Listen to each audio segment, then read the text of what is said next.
मैं वहीं रहता हूं जहां मेरा भक्त नाम का कीर्तन करता, मेरी चर्चा करता, मेरे गुणों का गान करता है। यदि मनुष्य गंध पुष्पादि के द्वारा मेरे भक्तों का पूजन करते हैं तो मुझे इतनी प्रसन्नता होती है कि जो एक मेरी पूजा करे तो मैं उतना प्रसन्न नहीं होता जितना मैं अपने भक्त के पूजन से होता हूं। वो मूर्ख जो मेरी चर्चा करने वालों का, मेरे नाम कीर्तन करने वालों की निंदा करते हुए मेरे द्वेष के पात्र हैं, नहीं जानते कि जहां मेरी चर्चा होती है, नाम गुण कीर्तन होता है, वहीं मैं वास करता हूं। नारद जी ने पूछा, प्रभु किसकी मां धन्य है, किसकी जन्मभूमि धन्य है और किसका कुल धन्य है? मां धन्यवाद की पात्र कौन है? तो कह रहे हैं जिसके यहां ऐसा पुत्र पैदा हो गया वो मां धन्य हो गई। कैसा? समाहितो ब्रह्म परो अप्रमादी, जो अप्रमादी है, प्रमाद शून्य है, रात दिन भगवत भजन में लगा रहता है। ब्रह्म परो भगवत चिंतन परायण, समाहितो एकाग्रचित, जो एकाग्रचित से रात दिन प्रभु के भजन में लगा रहता है। शुचि पवित्र शरीर से, मन से, तथा एकांत चिंतन करने वाला, और जितेंद्रिय जो अपनी इंद्रियों को वश में कर लिया है। समाप्नुयाद योग मिमम महामना, जो मेरे ऐसे योग को प्राप्त हो गया। योग तेसाम सततयुक्ता नाम भजताम प्रीतिपूर्वकम ददामि बुद्धि योगम तम ये नमाम उपयांति ते। जो निरंतर भजन करता है उससे बड़ा कोई योगी नहीं। सबसे बड़ा वो योगी वही जो समाहित चित्त, एकाग्र चित्त होकर के निरंतर भगवत चिंतन में रात दिन डूबा रहता है। ऐसा जो मेरा भक्त है तो कुलम पवित्रम, उसका कुल पवित्र हो गया। सो कुल धन्य उमा सुन जगत पूज्य सुपनीत, संपूर्ण जगत का बंदनी कुल हो गया जिसके यहां ऐसा बेटा पैदा हुआ जो रात दिन भजन करने वाला। कुलम पवित्रम, कुल का कुल पवित्र। जननी कृतार था, वो मां कहलाने योग्य है। जिसके ऐसा बेटा पैदा हुआ वो कृतार्थ है। श्री सेवक जी महाराज के वो देश धन्य, वो कुल धर्म, वो माता धन्य, वो पिता धन्य, जिसके यहां नाम जापक प्रकट हो गया। धन्य है वो भूमि, तीर्थ हो जाता है जहां भक्त प्रकट होता है, वो भूमि बंदनी हो जाती है। भगवान शंकर जी एक बार एक जगह प्रणाम कर रहे थे तो पार्वती ने पूछा ये कौन सा तीर्थ स्थल है? तो उनका तीर्थ स्थल नहीं है, 1 सहस्त्र वर्ष बाद यहां एक भक्त पैदा होगा, 1000 वर्ष बाद, इसलिए मैं इस भूमि को प्रणाम करता हूं कि यहां एक महाभागवत प्रकट होगा। जिस भूमि में भागवत प्रकट होना है तो परम वैष्णवाचार्य भगवान शिव उस भूमि को नमन करते हैं। जो हरि का भजन करने वाले भगवान शंकर बहुत प्यार करते हैं उनको। मार्कंडे जी को बुलाए, भगवान शिव पार्वती दर्शन देने गए तो उन्होंने पूछा कभी ध्यान नहीं किया आपका, कभी बुलाया नहीं, आप क्यों आए प्रभु? तो उनका जो मेरे हरि का भजन करता है उस पर मैं बहुत द्रवित होता हूं और अपने आप कृपा करता हूं। तो धन्य है उसकी मां जिसके ऐसा पुत्र पैदा हुआ रात दिन भजन करने वाला। नहीं तो एक मां ऐसी भी है जो अभी सुनाया हमने कि एकांतिक में वो कह रहे थे कि मां ने मोबाइल तोड़ दिया, अगर सत्संग सुनोगे तो मोबाइल तोड़ दिया। पिता ने कहा कि तुम्हें हमारी कसम अगर वृंदावन गए बाबा की बात सुनी। तो ये भी बात है एक। और एक वो है जो जननी करतार था, एक मां आई थी और उसने बताया कि हमारे बेटे ने कहा कि अब दोबारा हमारे सामने मत आना, मैं आपको प्रणाम करता हूं क्योंकि आप आती हो तो हमारे मन में विक्षेप होता है। बोले हमने भी निश्चय किया कि अपने बेटे को अब कभी विक्षेप नहीं, मैं भले ही राधा केलकुंज में किसी जगह छुप के उसको देख लूं लेकिन अब कभी सामने नहीं जाऊंगी महाराज जी। वो भी शिष्य है, तो उनका धन्य है आपकी ये त्याग निष्ठा जिससे उसका भी और श्री जी की सेवा में रात दिन बना रहता है। ये है निष्ठाएं, ये है जननी, पवित्र जननी जिनकी कोख पवित्र हो गई, जिनका जीवन धारण करना पवित्र हो गया, गर्भ धारण करना पवित्र हो गया। जननी करतार था। जब श्री ध्रुव जी परम पद पर आरूढ़ होने के लिए विमान पर विराजमान हुए तो उनको याद आई अपनी मां और भगवत पार्षदों से कहा मेरी मां की क्या गति होगी, क्योंकि मैं अपनी माँ का अकेला पुत्र हूं, कोई माँ का प्यार करने वाला नहीं था। महाराज तो सुरुचि को प्यार करते थे, तो मेरी माँ की क्या दशा हुई होगी। तो उनका वो जो आपसे भी तीव्र गति से चमकता हुआ विमान आगे जा रहा है, उसमें आपकी माँ जा रही भगवान के धाम को। अश्रु आ गए कि भगवान आप कितने कृपालु हैं। प्रहलाद जी ने जब देखा कि भगवान नरसिंह प्रसन्न हुए, तो उनका प्रभु वैसे तो मांगने की कोई इच्छा नहीं, पर एक जानने की इच्छा है। मेरा पिता कहलाने वाला हिरण्यकश्यप आपसे द्रोह करता है, आपकी निंदा की तो उसे अवश्य नरकों की प्राप्ति होगी। नाथ, क्या पिता कहलाने का अधिकार उनको प्राप्त हुआ इस शरीर का, तो क्या प्रभु उनकी नरक से उद्धार हो जाएगा?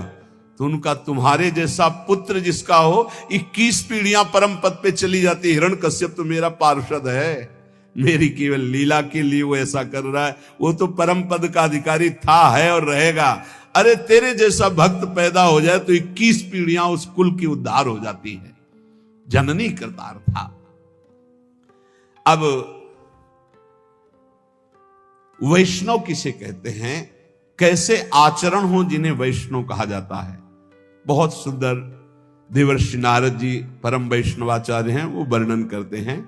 प्रशांत चित्ता सर्वेषां सौम्याः काम जितेन्द्रियाः कर्मणा मनसा वाचा परद्रोह मनिच्छवः दयार्द मनसो नित्यं स्ते हिंसा परांगमुखाः गुणेषु परकार्येषु पक्षपात मुदान्विताः सदाचार वदातश्च परोत्सव निजोत्सवाः पश्यन्तः सर्वभूतस्थं वासुदेव ममत्सराः। प्रशांत चित्ता, जो हर समय शांत चित्त रहते हैं, कैसी भी परिस्थिति हो, चाहे दुखद हो, चाहे विषम हो, चाहे जैसी परिस्थिति हो, संतुष्टायेन केनया, ये परम गुरु मंत्र है, इसे पकड़ लो। कल हम उपासकों से कह रहे थे, शरीर का रोगी होना कोई खास बात नहीं, शरीरम व्याधि मंदिरम है, विचार रोगी ना होने पावे, तुम्हारा दिमाग रोगी ना होने पावे। ये कला है, कला परमार्थ की कला है, युक्ति से मुक्ति। हमारी प्रार्थना मान लीजिए, शरीर आज स्वस्थ है तो आप अपने दिमाग में एक कला पैदा कर लो कि तुम्हारा दिमाग कभी रोगी ना होने पावे। शरीर भोगी है, रोगी है, बड़ा नीच है, लेकिन दिमाग उत्तम विचार है, विवेक उत्तम है, गाड़ी पार हो जाएगी। हे, दिमाग रोगी नहीं है तो श्री जी की कृपा से, गुरु जी की कृपा से दहाड़ रहे। दिमाग रोगी हो जाए तो शरीर स्वस्थ होने पर भी डिप्रेशन में पहुंच जाओगे। घोर अस्वस्थ शरीर और दिमाग रोगी नहीं है तो मस्ती ही मस्ती है, दिमाग रोगी ना होने पावे। प्रशांत चित्ताः सर्वेषां सौम्याः, सौम्य शांत, संतुष्टायेन केनवा, ये वैष्णव का परम धर्म है। कैसी भी परिस्थिति हो, अशांति नहीं आनी चाहिए, और ये तभी होगी जब पाप कर्म नहीं होंगे। अगर पाप कर्म होंगे तो प्रशांत चित्ताः सौम्याः आप नहीं हो सकते, सौम्य नहीं हो सकते, प्रशांत चित्त नहीं हो सकते। आगे लिखा है काम जितेंद्रियाः, वैष्णव काम पर विजय प्राप्त किए होता, क्योंकि हरि का दास होता है। जहां काम तहां राम नहीं, जहां राम नहीं काम। वो काम का गुलाम नहीं होता वैष्णव कभी, वो हरि का गुलाम होता, हरि का दास होता है, इसलिए सारे विकारों पर वो विजय प्राप्त करता है। काम जितेंद्रिय, काम पर विजयी, काम विजयी होता है भगवान का भक्त। प्रशांत चित्त, सबसे सौम्य कोमल बर्ताव, और इंद्रिय विजयी।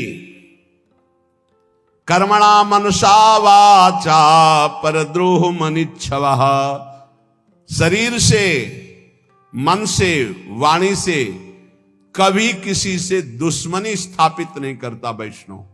वैष्णव अजात शत्रु होता है। हरिवंश नाम लीन जे अजात शत्रु ते सदा, प्रपंच दंभ आदि दय तहां कछु न पेखे। हरिवंश नाम लीन, जो नाम जप करने वाले हैं, जो आचार्य शरणागत हैं, जो वैष्णव हैं, वो अजात शत्रु हैं। ये याद रखो, अगर आप किसी से द्रोह रखते हैं, दुश्मनी रखते हैं, तो आप वैष्णव नहीं, भगवान के प्रिय नहीं है। अद्वैष्टा सर्वभूतानां मैत्रः करुण एवच निर्ममो निरहंकारा सम दुख सुखा क्षमी, क्षमावान, सुख दुख में समान भाव रखने वाला, किसी से भी ममता और अहंकार न करने वाला, सबसे मित्रता और करुणा का व्यवहार करने वाला, कभी किसी से द्रोह न करने वाला भक्त मुझे प्राण प्रिय है। मन वचन कर्म से किसी से भी द्रोह ना हो। तुमसे कोई दुश्मनी रखे, तुम्हारे हृदय में उसके प्रति दुश्मनी ना हो, ये वैष्णव का लक्षण है।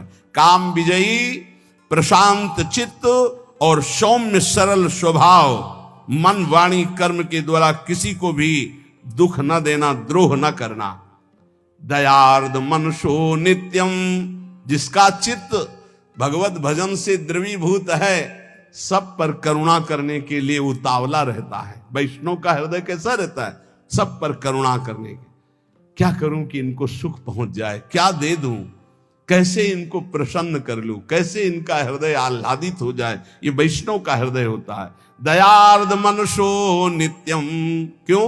दया समुद्र भगवान का भजन करते तो उनके हृदय में दया की हिलोरे, करुणा की हिलोरे उठती है। स्तेयम हिंसा परांग मुखा, वैष्णव कभी चोरी नहीं कर सकता, वैष्णव कभी किसी की हिंसा नहीं कर सकता। गुणेषु परकारेषु पक्षपात मुदान्विता, वो सदैव भगवत पक्षपाती होता है। वैष्णव जो भगवान का नाम, भगवान का गुणगान करते, उन्हीं से हमारा संबंध रहता है।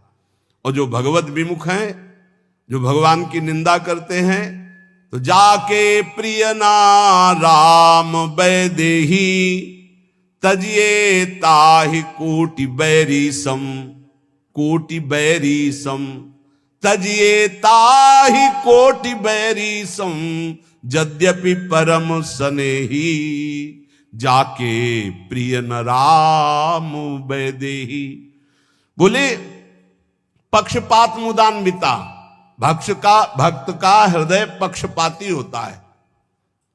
श्री आचार्य चरण वल्लभाचार्य जी के एक बड़े पदाधिकारी शिष्य थे, तो एक गरीब शिष्य कर नहीं चुका पाया था, तो उसको बंदी बना करके जेल में डाल दिया, और फिर बड़ी भेंट लेकर के आचार्य चरणों में आए। पूज्य श्री वल्लभाचार्य जी ने कहा, तुम जानते हो जिसको जेल में डाला है वो कौन है? तो उनका हाँ भगवान। कौन है? तो नाम पता बताया। नहीं, कौन है? तो उनका दिमाग पहुंचा, उनका भगवान हमारा गुरु भाई है। हाँ, तो तुम्हारे भाई का अगर ऋण होता, कर ना चुका पाता, तो तुम जेल में डालते या कर चुकाते? तो उनका कर चुकाते। तो गुरु भाई के प्रति तुम्हारा बर्ताव क्या रहा? उसे जेल में डाल दिया, उठाओ भेंट अपनी, आज से जाओ, मैं तुम्हारा त्याग करता हूं। चरणों में गिर गए, प्रभु क्षमा करो, मैं तुम नष्ट हो जाऊंगा यदि आप त्याग कर दे, मेरा जीवन आप हो, मेरे से त्रुटि हो गई। तो बोले कर भरो जाकर और उसे मुक्त करो। वो गरीब है तो भाई की तरह बर्ताव करो। कह रहे पक्षपात मुदान्विता, वैष्णव पक्षपाती होना चाहिए। जो हरिवंश को नाम सुनावे, तन मन प्राण तासु बलिहारी, जो हरिवंश उपासक सेवे, सदा सेवता के चरण विचारी। सेवक जी महाराज कह रहे, जो हरिवंश बोले तो तन मन प्राण न्यौछावर कर दूं। गोस्वामी तुलसीदास जी कह रहे, तुलसी जाके मुख से धोखे निकसत राम, ताके पक्की पक्तली मोरे तनु की चाम। ये वैष्णव धर्म है। राम कृष्ण हरि कोई बोले उसके चरणों में झुकना आना चाहिए। अगर ऐसा नहीं तो आप वैष्णव नहीं हैं, आप भगवान के निज जन नहीं हैं। पक्षपात मुदान्विता, किसी वैष्णव को कष्ट है तो ऐसा समझो जैसे अपने ऊपर कष्ट है, अपने सगे भाई पर कष्ट है। सदाचार वदाताश्च परोत्सव निजोत्सवा, सदैव सदाचार परायण, सदाचार सद महापुरुष जिन आचरणों को किए हैं उन्हें सदाचार कहते हैं। जिनको मना किया जाता है ऐसे आचरण न करो, ये न खाओ, न ये पियो, ऐसे मत बोलो, ऐसे मत चलो, ऐसा मत करो, वो असद आचरण है। जिन्हें सद आचरण करने वाले महापुरुषों ने प्रमाणित किया वही सदाचरण करने चाहिए। वैष्णव कैसा होता है? बोले सदाचार वदातश्च, उसकी वाणी में, उसके जीवन में, उसके चरित्र में सदाचरण होंगे। और परोत्सव निजोत्सवाः, वो जब कोई उत्सव मना रहा है, आनंदित है, सुखी है, तो इस बात को देखकर वो सुखी हो, जलन नहीं होगी कि अरे इसका बड़ा यश हो रहा है, इसकी बड़ी कीर्ति हो रही। ये वैष्णव में नहीं होता। वो भले कंठी तिलक बांधे, यदि ईर्ष्या करता है तो वो वैष्णव नहीं है। देख करके ही मुस्कुराहट आ जाए और प्रणाम की मुद्रा हो जाए, ये वैष्णव का स्वरूप है। किसी भी संप्रदाय के संत नाम जापक वैष्णव आपको बताएं, पूरे विश्व के महात्मा हमारे बाप हैं। हम आपको हृदय की बात कह रहे हैं। आज के 35 वर्ष पहले गुरु नानक साहब जी ने दर्शन दिए थे गंगा के किनारे। निज जनों को हितधाम में भी बताया था और यहां भी बताया था।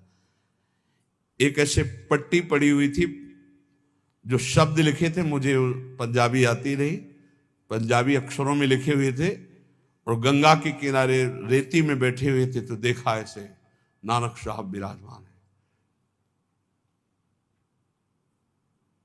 गंभीर शांत मुद्रा। बार बार हम कोशिश करते थे उन शब्दों को पर हमको ज्ञान नहीं उसका, तो केवल एक ऐसे जैसे दुपट्टा ऐसे हो, ऐसे दुपट्टा, उसमें कुछ अक्षर लिखे हुए थे, बस। अपार श्रद्धा। इन महापुरुषों का वही होता है जो इनकी आज्ञा के अनुसार चले। ध्यान रखना, ये जितने सिद्ध महापुरुष भगवत प्राप्त हैं, तुम लाखों कोस दूर से अगर इनकी आज्ञा का पालन करोगे तो तुम जानते भी नहीं हुए तुम पर अपार कृपा उड़ेल देंगे। और जो निज जन कहलाते, अगर उनकी आज्ञा के विरुद्ध है तो पाई भर कृपा नहीं प्राप्त कर सकते। महापुरुषों का पक्षपात होता है, उनकी आज्ञा का पालन कर। जो गुरुवाणी के अनुसार चले उस पर कृपा बरसेगी, गुरुवाणी के विरुद्ध चले तो कहलाए उनका, तो उनको वो कृपा की रेख भी नहीं पा सकता है। ये देखा गया। हम तो जानते भी नहीं थे, तब कृपा हुई थी, तब कृपा हुई थी। और एक महापुरुष ने, एक से एक बड़े महापुरुषों का सानिध्य गुरु कृपा से प्रकट अप्रकट होता ही रहता है। पक्षपात मुदान्विताः, ये हृदय में पक्का समझ लो। विश्व के जितने संत हैं, इन सबकी एक साथ कृपा उदय होती, तब जाकर के वो भगवदानंद की ऊंचाई पर पहुंचता कोई साधक। सबकी कृपा हो, सब हमारे हैं। कभी हमको ऐसा नहीं लगा कि कोई गैर है, कोई और है ऐसा लगा ही नहीं, कोई और है ऐसा लगा ही नहीं। सच्ची तुम्हें कहते, जिधर देखो उधर अपना ही स्वामी नजर आ रहा है। सर्वान्वस्ततया निरीक्ष परम स्वाराध्य बुद्धिरो, मेरे आराध्य देव नजर। और इतना प्यार ये महापुरुष कर रहे हैं, तुम्हें हम कैसे बताएं? तुम्हें क्यों लगता है ऐसा? नहीं, ये सब हमारे हैं। ऐसा प्यार इनका उदय हो रहा है कि रोते ही बनता है बस, और कुछ नहीं बनता। ये सब हैं जिनकी समझ में आता हो कि अंतर ध्यान हो गए, उनकी समझ में आता है वो हैं, अभी हैं, इसी क्षण हैं। ये सर्वव्यापी तत्व हो चुके हैं, यही हैं, जहां पुकारो वही विराजमान है। पक्षपात मुदान्विता, ये पक्षपाती हैं। किस बात के? जो इनकी आज्ञा का पालन करे, जो इनके उपदेश के अनुसार चले, उसके पक्षपाती हैं। परोत्सव निजोत्सवाः, वैष्णव दूसरों को सुखी देख करके सुखी होता है, दूसरों को देखकर जलता है, ऐसा वैष्णव नहीं होता। पश्यन्ता सर्वभूतस्थम वासुदेव ममत्सराः, वो सर्वत्र अपने आराध्य देव को देखता है। मेरे वासुदेव भगवान